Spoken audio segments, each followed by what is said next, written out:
J'ai une dernière question, Thomas Porte, vous l'avez évoqué, il y a des initiatives communes de toute la gauche, effectivement des tribunes pour en appeler, enfin pour dénoncer justement ces dérives sécuritaires. Et pourtant, alors qu'elle devrait sortir renforcée de cette séquence de crise sociale intense, la gauche sociale, la gauche politique, elle semble être la grande perdante de cette période, contrairement à l'extrême droite. Comment vous vous expliquez, comment vous l'analysez? Effectivement, il y a quelque chose d'assez paradoxal, puisqu'on voit que les revendications qui montent sont des revendications de progrès social, de justice sociale, d'une autre société basée sur le partage, sur l'échange, sur la solidarité. Et on voit dans les sondages que c'est l'extrême droite qui pourrait faire main basse sur ces voies-là aux élections européennes. Je crois que c'est aussi le paysage de la gauche qui est désespérant, qui n'offre pas de perspective, puisqu'il n'y a pas de rassemblement en vue des futures échéances électorales, notamment les européennes. Donc je crois qu'il faut que cette gauche-là, elle se rassemble.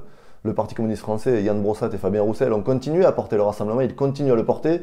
Il va falloir se mettre autour de la table et discuter très sérieusement. Puisque si les gens considèrent que les élections européennes, parfois c'est éloigné, ça ne va pas toucher leur quotidien. Moi je peux dire qu'en tant que militant syndical et cheminot, j'ai mesuré l'importance des parlementaires européens, et notamment à ma camarade Marie-Pierre Vieux, qui a été une formidable porte-voix des luttes des cheminots au Parlement européen.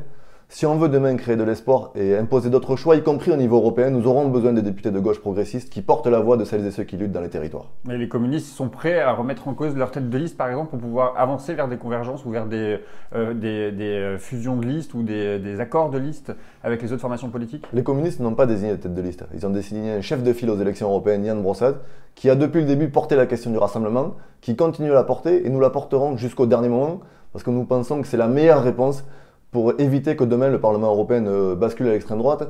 Et si les salariés ne veulent pas se retrouver dans le pays avec une situation comme en Autriche, où on impose la semaine entre 40 et 60 heures avec des heures supplémentaires, fait au choix du patronat et payable 3 ans après, il va falloir des députés et une majorité progressiste au Parlement européen. Merci beaucoup Thomas Porte. Avec plaisir.